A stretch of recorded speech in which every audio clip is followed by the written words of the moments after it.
नमस्कार साथियों, मैं ओंकार गोस्वामी आपका इस चैनल पर हार्दिक स्वागत और अभिनंदन करता हूं। जैसा कि आप जानते हैं, विद्या संबल योजना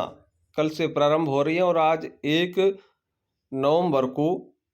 लिस्ट जारी होनी है जिला स्तर पर रिक्त पदों की। इसी दौरान कल रात को या देर रात को 31 अक्टूबर को स्थानांतरण के आदेश हैं वो फर्स्ट ग्रेड, सेकंड ग्रेड के जारी कर दिए गए हैं और साथ ही लाइब्रेरियन के और पीटीआईज के जो है स्थानांतरण की जो सूचियां है वो जारी कर दी गई हैं। ये स्थानांतरण होने के बाद में अब कौन सा पद रिक्त है और कौन सा पद भर गया है, इसकी हमें जानकारी होनी बहुत ही आवश्यक है। आज जैसे ही स्थानांतरण के आदेश के बाद में जो टीचर्स हैं फर्स्ट ग्रेड और सेकंड ग्रेड लाइब्रेरियन पीटीआईज, वो अपने पहले वाले पद से यहाँ से वो रिलीव होकर के और फिर नए पद पर ज्वाइनिंग करेंगे आजकल में। और जैसे ही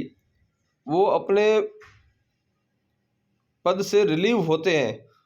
तो वह पद विद्या संबल योजना के अंतर्गत रिक्त माना जाएगा और जो अध्यापक है या गुरुजी है वो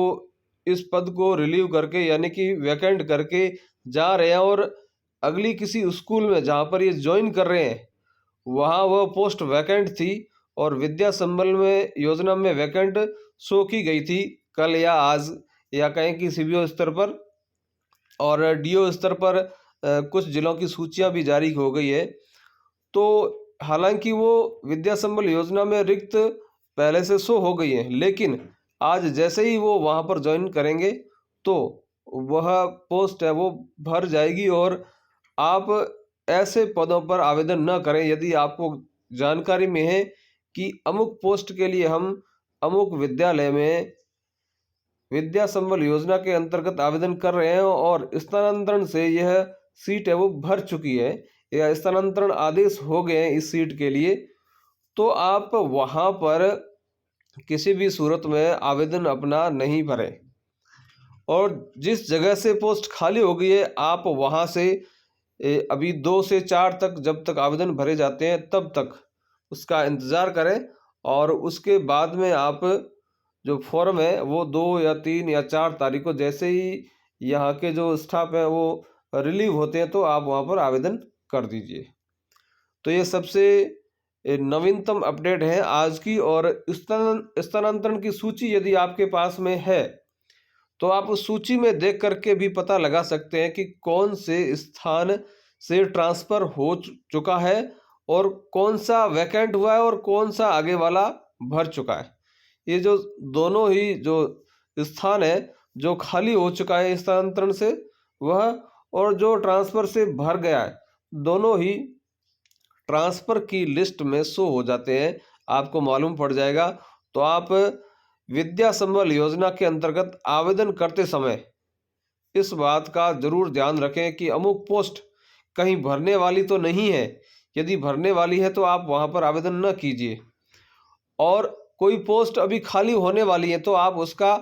3 तारीख तक इंतज़ार कीजिए और 4 तारीख को आप वहाँ पर तब तक जो रिलीव होने वाले जो स्टाफ है वो रिलीव हो जाएंगे और 4 तारीख को आप वहाँ पर आवेदन उस पोस्ट के लिए आवेदन कर सकते हैं। तो नवीन अपडेट की और जानकारी के लिए भी आप मेरे इस चैनल के साथ जुड़े रहिए और इस चैनल को यदि आपने सब्सक्राइब नहीं किया है तो इसे सब्सक्राइब करें और यह नवीनतम जानकारी अपने मित्रों तक साझा करने के लिए इस वीडियो के लिंक को मित्रों के साथ शेयर करें और अपनी प्रतिक्रिया है वो कमेंट बॉक्स में ज़रूर लिखें। मैं समय समय पर नवीनतम जैसे अपडेट आती रहेगी वो आपको देता रहूँगा। एक और ख़ास बात यह भी है कि आप किसी एक विद्यालय में एक से अधिक पोस्टों के लिए भी आवेदन कर सकते हैं, यानी कि आप बीए बीएड है और एमए भी आपने कर रखा है तो आप फर्स्ट ग्रेड के लिए और सेकंड ग्रेड के लिए, थर्ड ग्रेड के लिए आप एलिजिबल हैं। तो जिसके लिए आप एलिजिबल हैं आप उन पोस्टों के लिए एक विद्यालय में भी आप एक से अधिक फॉर्म भर सकते हैं और आप एक से अधिक विद्यालयों में भी अपने आवेदन भर सकते हैं, इसमें कोई दिक्कत नहीं है। आपको अपने आवेदन है वो अलग अलग पोस्ट के लिए अलग अलग आवेदन भरने हैं। फिर जैसे ही उसकी मेरिट लिस्ट जारी होती है, उसके आधार पर आपको निर्णय लेना है कि आपको किस स्थान पर ज्वाइन करना है। और यदि आप कहीं 2 स्थानों पर 3 स्थानों पर आपका नाम आ रहा है, तो आप जहाँ पर ज्वाइन नहीं करना चाहते हैं, वहाँ के जो पीओज है या प्रधानाचार्य है वहाँ के, उनको आप लिखित में दे दें कि मैं अमुक पोस्ट के पर जो कार्य है वो नहीं करना चाहता हूँ, और आप मेरी इस मेरिट सूची में मेरे से आगे वाले कैंडिडेट को नियुक्त कर दें। इस तरह का यदि आप लिखित में दे देते हैं, तो आप